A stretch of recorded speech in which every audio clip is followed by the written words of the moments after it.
Oi, gente. Hoje nós vamos falar sobre cultura.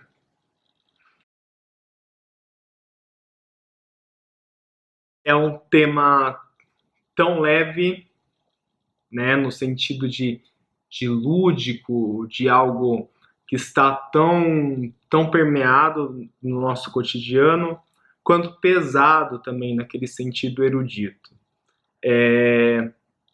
Eu costumo colocar a cultura como o além, além de tudo, assim, é além das nossas crenças, além das nossas vestes, é sempre onde o significado das coisas acaba acontecendo. Só que eu também tenho essa minha visão romântica, né?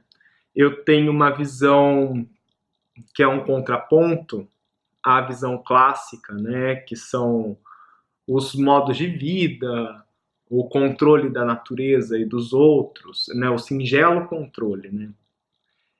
A minha visão é um pouco mais realista, um pouco mais pessimista, porque partiu um pouco da definição do Freud. E por que eu fui parar em Freud, né? Tipo, nunca fiz nada com psicanálise, a não ser assim algumas semelhanças dos trabalhos do Freud com os trabalhos do Peirce em semiótica, né? Só que ele nunca abordou esse termo dessa maneira. Nunca abordou como Peirce, mas tem paralelos, né? E aí, quando eu estava na minha dissertação definindo a contemporaneidade, eu fui parar nesse livro daqui, do Zygmunt Bauman, que é muito bom, muito completo, é um dos melhores que eu li dele. Até anotei bastante, né? E aí, esse livro ele tem o nome O Mal-Estar da Pós-Modernidade. E o Freud, ele escreve um outro livro, né, que esse daqui contempla, o do Freud, que chama O Mal-Estar na Modernidade. Né, é um paralelo. E ele pode, o paralelo, uma atualização, né, uma releitura, e ele pode ser traduzido também como mal-estar na civilização ou mal-estar na cultura. Por que essas três traduções? Porque são definições que se cruzam. Então, a modernidade ela tem esse âmbito de civilização e tem também o âmbito de uma cultura como um sistema de controle, que é o que o Freud define. Então, indo nesse cerco mais pessimista, mais realista, o Dick Haddish, que eu falei no outro episódio, no primeiro episódio, ele tem uma definição de cultura.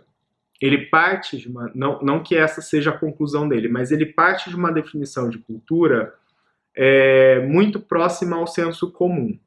Né? Então, algo, abrindo aspas, essencialmente clássico e conservador. Padrão de excelência estética, derivada de uma apreciação da forma clássica de estética, ópera, balé, teatro, literatura e arte. Ou seja, né, tipo aquela parte mais pesada que eu disse, mais erudita, né? Então a cultura ela tem esse pesar, né? E aí a gente vê isso daí muito, é um eurocentrismo, né? A maneira europeia de lidar com essa definição de cultura que deve ser globalizada, né? Tipo uma coisa mais genuína para eles, né? Mas não para os outros. E esse eurocentrismo é um etnocentrismo, né? Uma maneira de impor a sua cultura aos outros. E isso parte, né, de que a gente tem que ter uma visão mais ampla, né, dessa visão etnocêntrica, eurocêntrica. A gente tem que partir de um relativismo cultural. A gente tem que ver as coisas com menos julgamentos, parece até um pouco poliana, né, isso que eu tô falando, mas ver as coisas com menos julgamentos, ser menos, ter menos essa função de julgar os hábitos do outro. Que parte desse é parte do relativismo cultural. Ser um outsider, né? Se abster da sua participação na observação da cultura do outro. E aí, tem outros também, eu paro muito para pensar sobre o lance do etnocentrismo, e como que isso é imposto, né, na própria ideia de cultura. Se a gente for ver, ela tem uma natureza etnocêntrica, né, por ser um sistema de controle. E aí a gente tem duas definições aqui que eu separei. Uma é do Eric Hobsbawm e do Terence Ranger, que é sobre a invenção das traduções. Eles afirmam que as traduções elas não são algo naturalmente criados, né? Não são naturalmente criadas as traduções. Abre aspas. Muitas vezes, tradições que parecem ou são consideradas antigas são bastante recentes, quando não são inventadas. Essas tradições, elas não são feitas através de avanços tecnológicos, mas sim por ideologias. E aí, contemplando isso, tem o Benedict Anderson, que ele fala do conceito de comunidades imaginadas. Ou seja, se um grupo social, todos os elementos não se conhecem entre si, você não pode falar de um grupo, você não pode falar de uma uniformidade. Eles não são uma comunidade real, é uma comunidade imaginada. E as nações, elas são um forte exemplo disso. Isso se dá por influência midiática e, claro que por influência midiática, mas por como fala o Hobsbawm e o Ranger, em uma categoria ideológica, né? E a nossa cultura italiana aqui no Brasil, ela é muito, não vou falar forte, mas ela é disseminada, muito disseminada. E aí, a gente tem tanto aqui no Brasil quanto nos Estados Unidos, talvez a Argentina, a gente tem uma coisa muito delimitante do que é a cultura italiana. E, no entanto, a gente tem vários aspectos de uma cultura que é imaginada do italiano, né? Eles primeiro que eles colocam algo como se fosse o italiano no mundo. E a Itália, por menor que seja, ela tem muitos recortes culturais. Ela foi unificada mais pelos países que tiveram essa imigração, que receberam os imigrantes italianos, do que pela própria Itália. Então, nos Estados Unidos, por exemplo, você tem muito a ideia de almôndega, e que na Itália é uma ideia fraquíssima, né? Terrível. E aqui no Brasil, o lance da parmegiana, né? A parmegiana lá, ela é feita ela é a de berinjela, né? Aqui a gente tem de bife, tem de frango. Então a gente tem vários aspectos de comunidades que foram imaginadas nesses processos de migração, né? Que é o que acontece muito. E o que acontece hoje, talvez, com a culinária do Meio Oriente.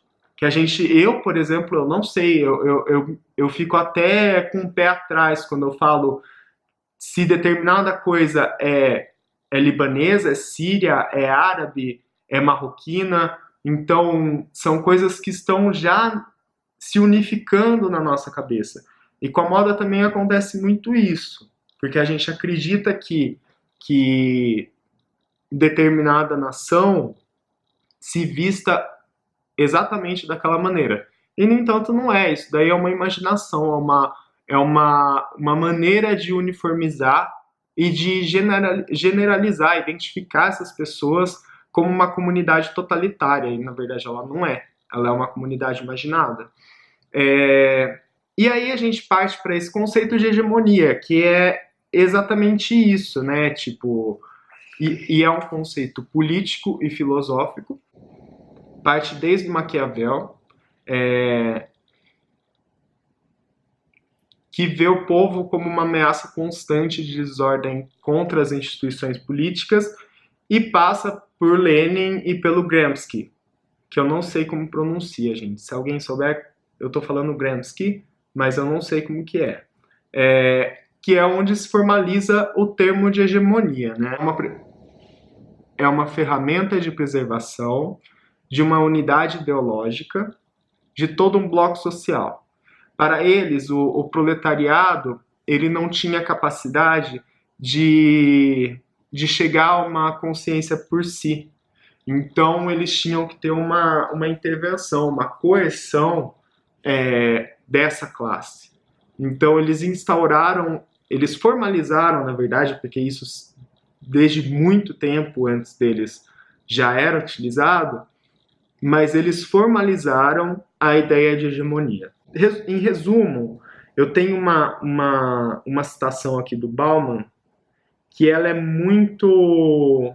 Ela é até, dá para descamar ela em várias partes e tal, mas eu vou deixar ela aqui, ó.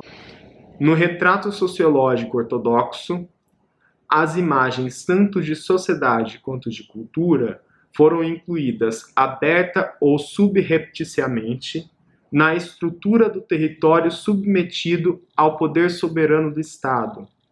Sua inteireza, ou seja, sua genuinidade, era somente um reflexo da integridade desse poder, que o Bauman cita. Então é isso, esse é o mesmo etnocentrismo, né? Mesmo o etnocentrismo por si, né, de você falar da cultura, chega a ser uma falácia, porque você está defendendo uma cultura que, na verdade, nem sua é. Então é muito contraditório, é um paradoxo.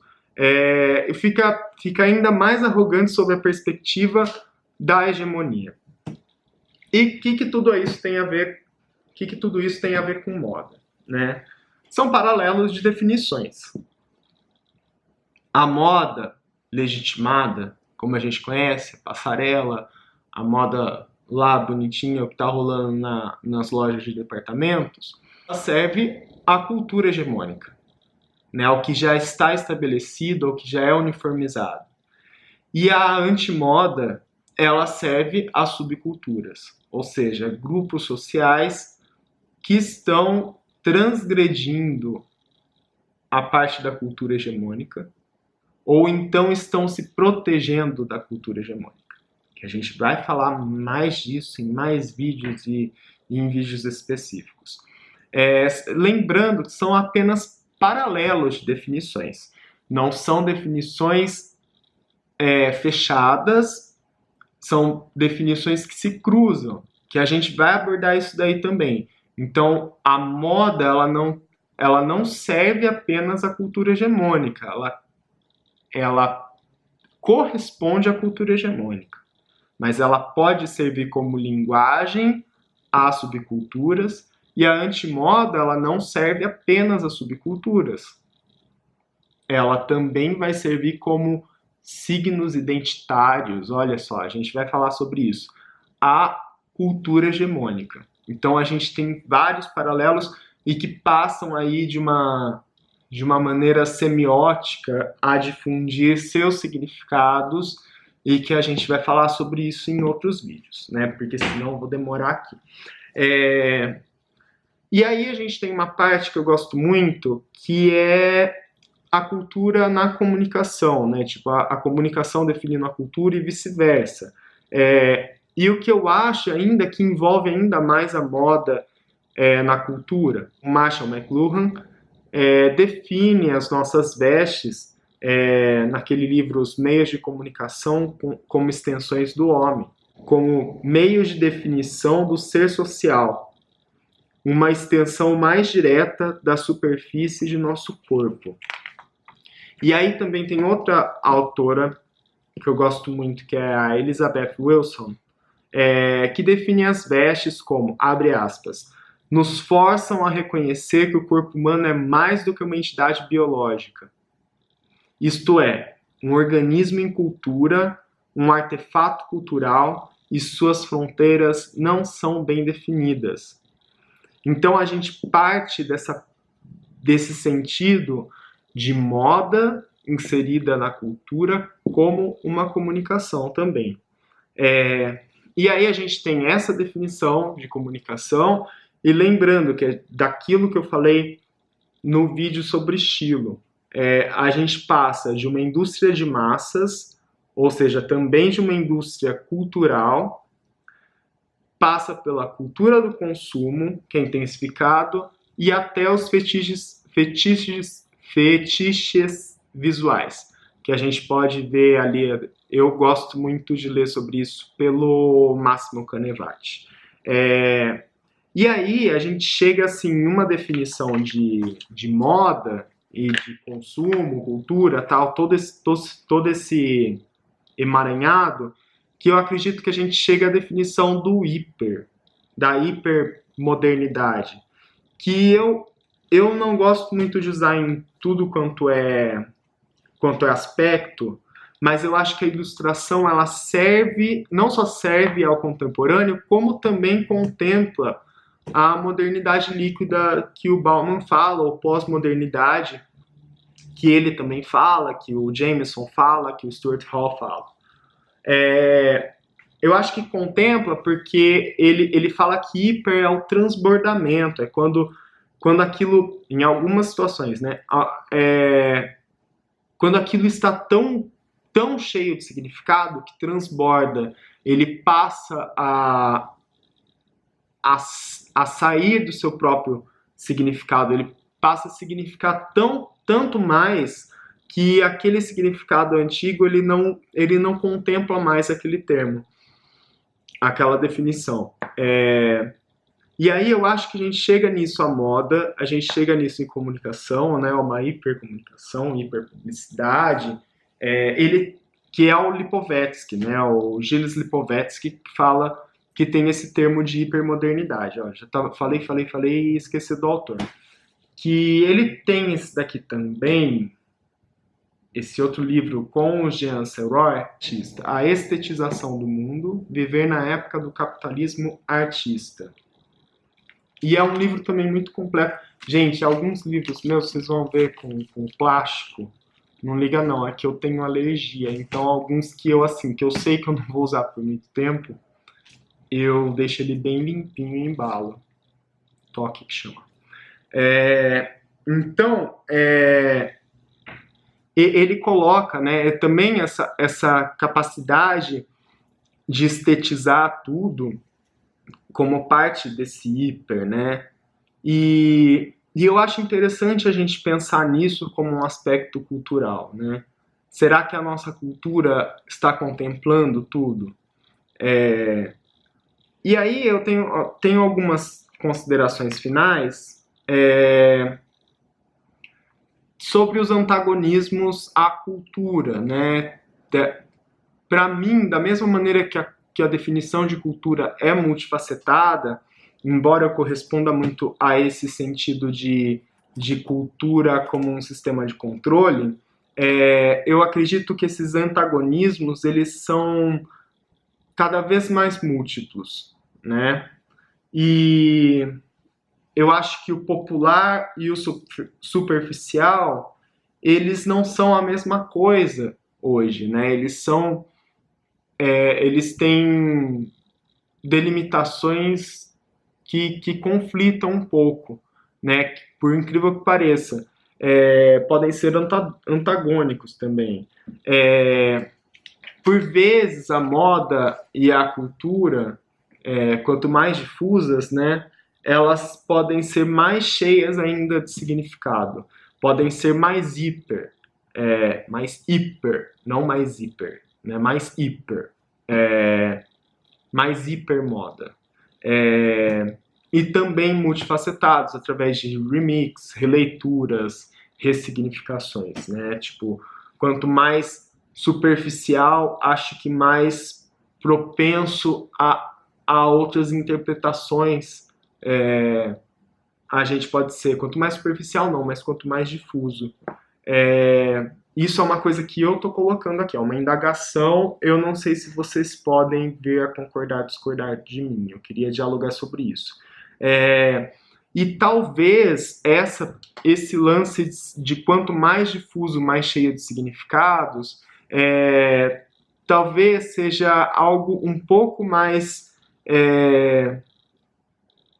desenvolvido do que seja a cybercultura ou a cultura digital, né? Na questão de criar e consumir conteúdos, criar e consumir coisas, ter um pouco mais desse controle em oposição ao consumo e criação massiva de conteúdo e de produtos. E é isso. Eu acredito que a moda ela está... uma pequena ressalva, porque eu comecei a falar de cultura aqui e para não ser pedante,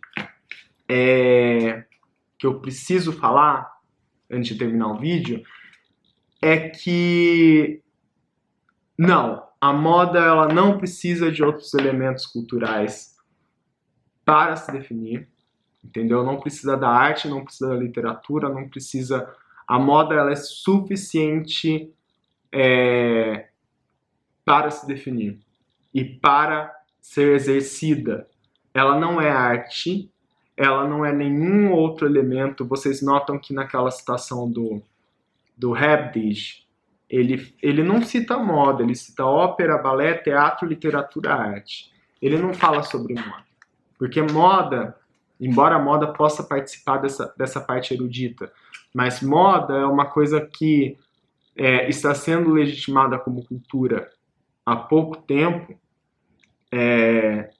está nos museus há pouco tempo, é levada a sério há pouco tempo, e a gente precisa defini-la através do que ela é.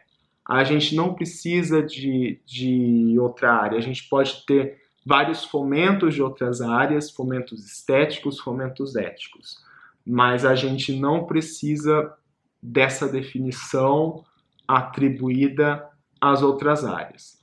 Então, quando eu falo de moda e cultura, ou moda e comportamento, moda e sociedade, moda e sociologia, sociologia da moda, antropologia da moda, eu não estou falando aqui para tirar o espaço da moda, muito pelo contrário, eu tento trazer o máximo de... É que tudo isso está muito mastigado em anos de estudo, mas eu tento trazer aqui o máximo de coisas acessíveis, de bibliografias que contemplaram principalmente a área da moda, entendeu? E do restante é só. Espero que tenham gostado. Sigam, comentem, me procurem nas redes sociais, vou colocar aqui embaixo o meu arrobinha aqui. O próximo vídeo vai ser sobre hierarquia. A palavra do próximo vídeo é sobre hierarquia. O que será que pode surgir dessa palavra? Vamos ver aí. Muito obrigado, gente. Um beijão.